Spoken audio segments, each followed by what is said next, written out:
Keperawatan Universitas Nasional. Hari ini saya akan membuat video pengkajian pada anak autis menggunakan metode MCAT. MCAT adalah Modified Checklist for Autism in Toddlers Received with Follow-up. Adalah alat screening tahap kedua berdasarkan laporan orang tua untuk mengevaluasi resiko autis spectrum disorder atau ASD.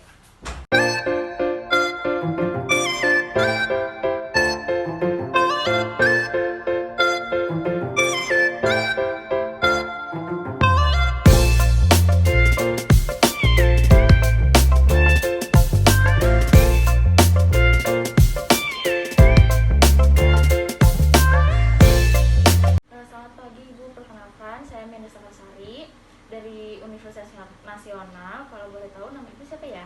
Nama saya Farah Sus. Kalau adiknya namanya siapa bu? Baby D. Kalau boleh tahu usia Baby D ini berapa tahun bu? 2 tahun Sus. 2 tahun. Kalau boleh bisa diceritakan tentang keluhan Baby D-nya?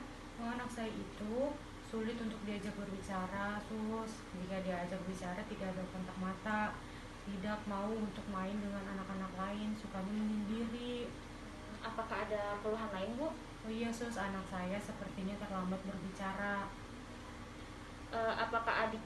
Apakah Baby D sudah bisa bicara atau masih terbata-bata Sus berbicaranya. Ibu kalau boleh tahu sudah berapa lama ibu memperhatikan tingkah laku Baby D? Sejak 2 bulan yang lalu Sus. Apakah Baby D sedang sakit ibu? Tidak Sus. Apakah Baby D sedang mengonsumsi obat-obatan ibu? Tidak Sus. Waktu mengandung Baby D, ibu ada keluhan nggak? Tidak ada. Tidak ada. Untuk kontrol kehamilan apakah rutin? Rutin. Saat lahir normal atau prematur ibu? Normal Sus. Apakah imunisasi Baby D lengkap? Lengkap. Baik ibu, saya akan melakukan beberapa pemeriksaan untuk mengetahui adanya kemungkinan autisme pada anak ibu. Nah, saya akan menanyakan beberapa pertanyaan. Ibu bisa menjawab ya atau tidak. Ya. Pertanyaan ini seputar keseringan anak ibu. Apakah ibu sering melihat anak ibu melakukan sesuatu atau melakukan tindakan itu atau tidak gitu ya. Baik Sus. Oke, baik, kita mulai pertanyaannya ya bu. Ya. Jika ibu menunjuk sesuatu di ruangan, apakah anak ibu melihatnya? Tidak. Oke, pernahkah ibu berpikir bahwa anak ibu tuli? Iya. Apakah anak ibu pernah bermain pura-pura? Tidak. Apakah anak ibu suka memanjat benda-benda? Iya. Apakah anak ibu menggerakkan jari tangannya dengan cara yang tidak biasa di dekat matanya? Iya. Apakah anak ibu pernah menunjuk dengan satu jari untuk meminta sesuatu atau meminta tolong? Iya. Apakah anak ibu pernah menunjuk dengan satu jari untuk menunjukkan sesuatu yang menarik pada ibu? Tidak. Apakah anak ibu tertarik pada anak lain? Tidak.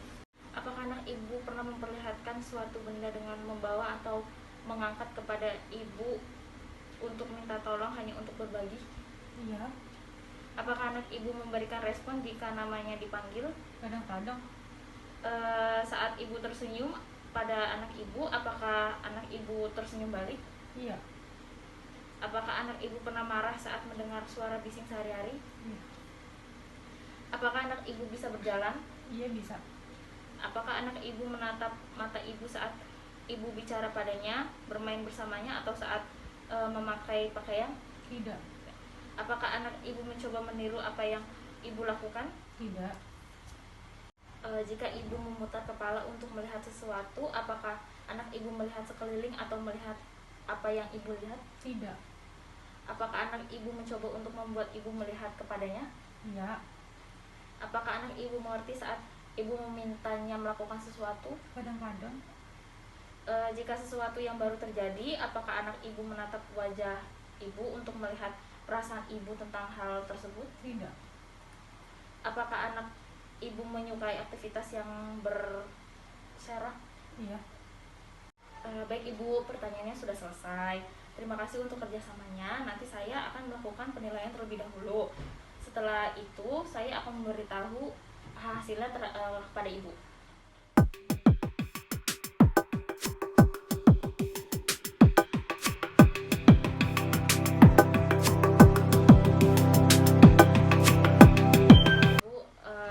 Setelah ibu menjawab semua pertanyaannya yang sudah saya tanyakan, ada 20 pertanyaan, saya sudah melakukan penilaian dan hasilnya ada kemungkinan anak ibu memiliki gangguan autisme.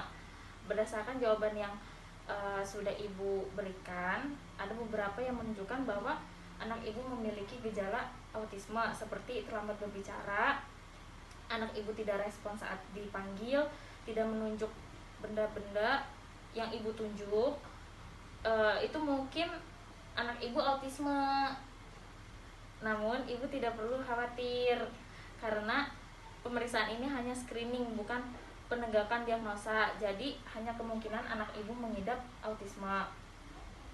Untuk mengetahui lebih lanjut apakah anak ibu benar-benar mengidap autisme, ibu bisa memeriksanya ke dokter atau spesialis yang berkompeten. Apakah ibu bersedia? Iya, saya bersedia. Baik, jika ibu bersedia, saya bisa berikan surat rujukan. Baik. Ibu bisa lebih memperhatikan lagi komunikasi dengan anaknya, ajak berbicara dan bermain. Sampai sini apakah ada yang ditanyakan? Tidak. Baik, nanti surat rujukannya akan saya buat dan saya berikan pada ibu. Baik, terima kasih Sus. Sama-sama ibu. Sekian video dari saya, kurang lebihnya mohon maaf. Wassalamualaikum warahmatullahi wabarakatuh.